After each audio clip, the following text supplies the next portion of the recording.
Je marchais tranquillement, j'étais calme, mes écouteurs et tout. Le mec il sort de nulle part, en pleine rue, et il commence à m'embrouiller. Ouais, ça fait combien de temps que je t'appelle, tu réagis pas, est-ce que c'est normal, bla bla bla. Sachant que, en fait, c'était juste la veille que j'étais pas dispo. Toute la semaine avant, je t'ai appelé, tu n'as jamais répondu et tu viens me faire la morale. Ah, ah, d'accord. Là, en pleine rue là, c'est-à-dire, j'ai démarré. C'est-à-dire que dans mon bavardage, il a pris pour lui tous ses ancêtres et probablement 18 générations à venir pour lui là. Parce que ce que je lui ai servi, même moi je ne me suis pas reconnue et on a été un peu entouré là. Et je suis passée pour hystérique. Et franchement, c'était de sa faute. Il m'a fait sortir de mes gonds. Voilà. Qu'est-ce que ça vous évoque cette, cette petite situation qui, je le précise, n'en est pas arrivée, je n'ai pas réagi comme ça, enfin voilà. Mais je sais que beaucoup, en tout cas, se reconnaîtront dans le fait d'être très souvent submergés, dépassés par nos émotions. Et dans ce cas, souvent, on a tendance à rendre l'autre responsable de la situation, alors qu'en fait, il y a peut-être un autre chemin. Je vous propose dans cette vidéo quelques clés pour reprendre le pouvoir sur vos émotions.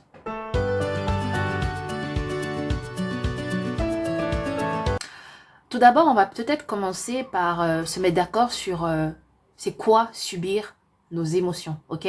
Parce que ça, je pense que selon les personnes, j'ai souvent entendu plein de choses, mais quand je reviens à la base, subir c'est quoi? Subir, c'est supporter contre son gré, d'accord? Une chose désagréable sur laquelle finalement on va agir avec, enfin, on va pas agir, mais en tout cas on va être passif face à la chose ou la situation ou même la personne. Donc, quand on parle de subir nos émotions, c'est supporter contre notre gré cette réaction désagréable, cette réaction, enfin voilà, cette manière avec laquelle on réagit, pour laquelle on n'est pas d'accord nous-mêmes. Mais du coup, comme on pense qu'on n'a pas le choix, on est passif face à ça et on subit nos émotions.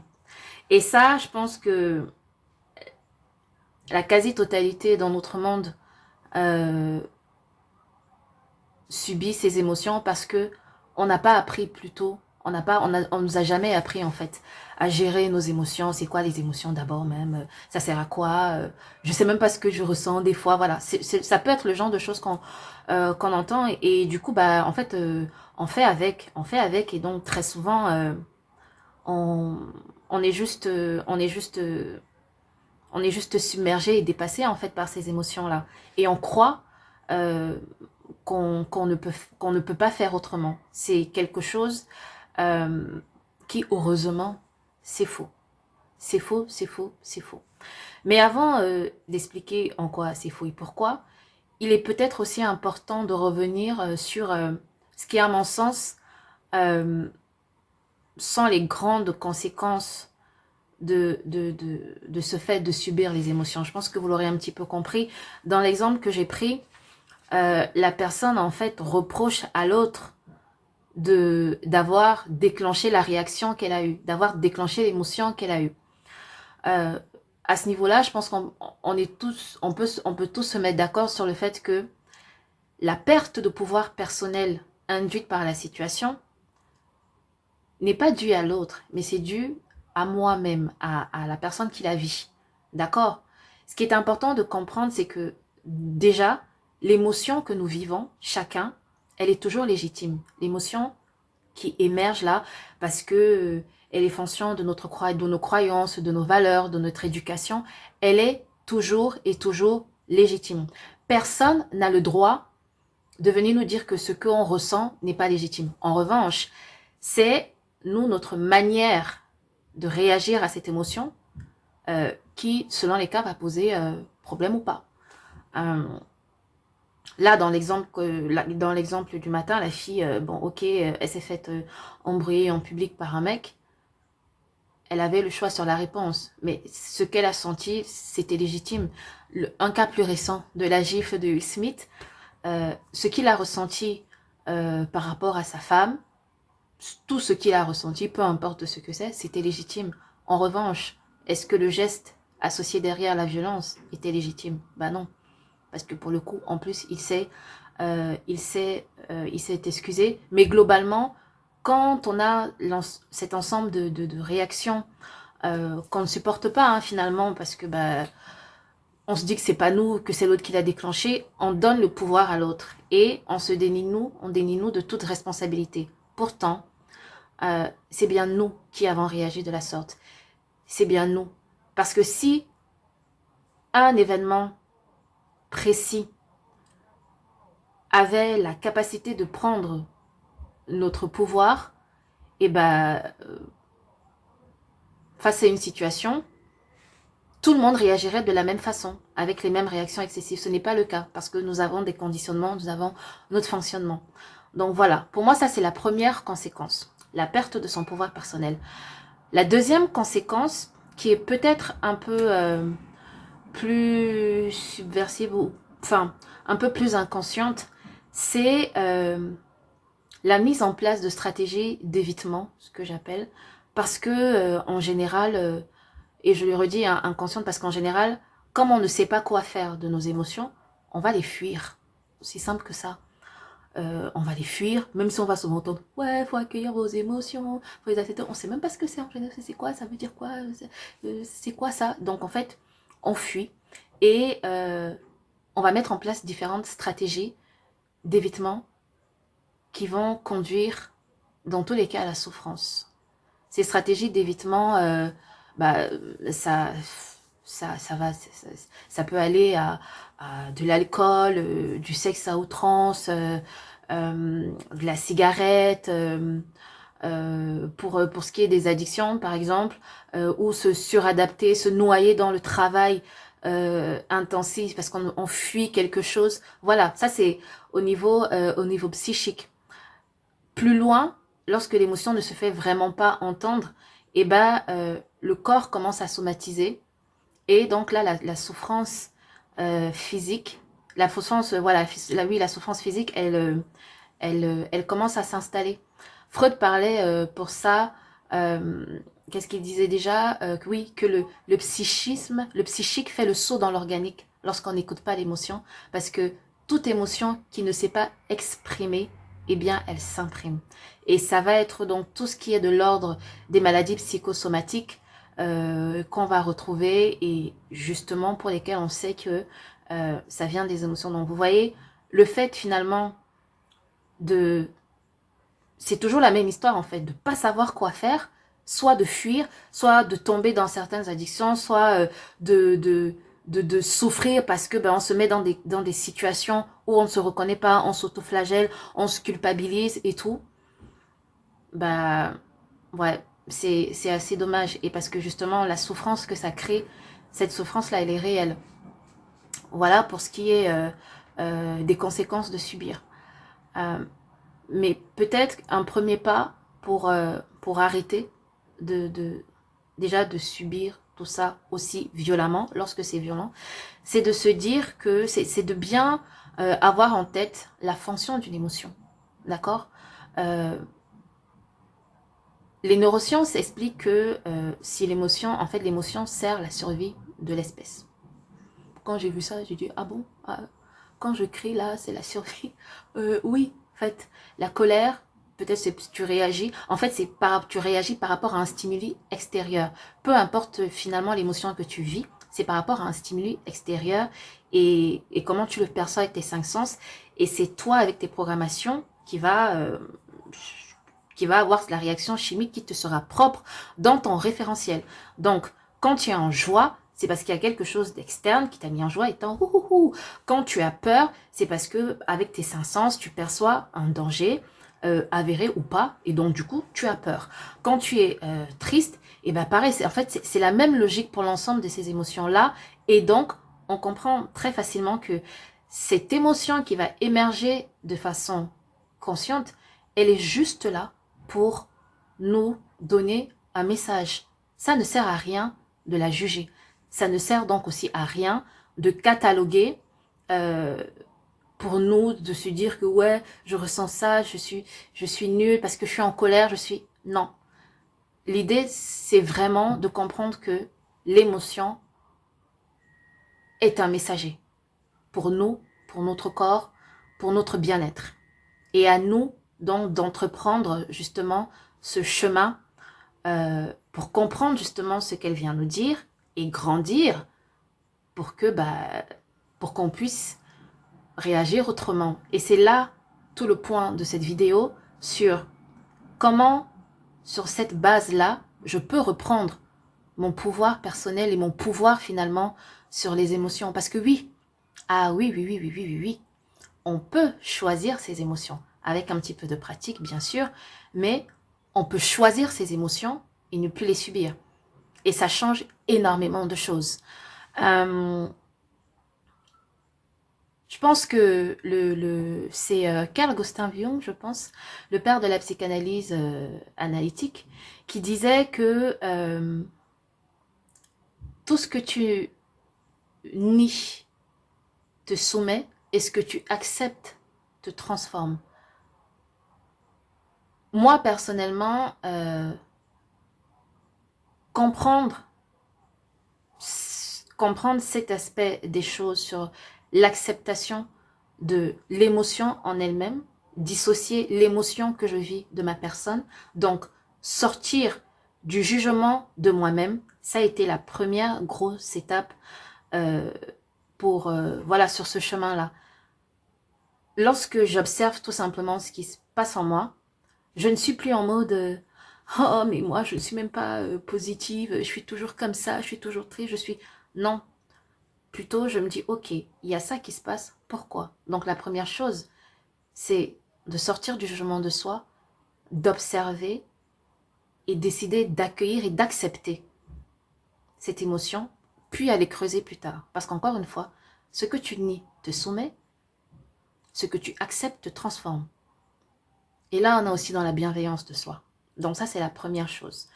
La deuxième chose, c'est que globalement, on n'est pas que corps ou émotion, ou on est corps, esprit, âme, mental, émotion.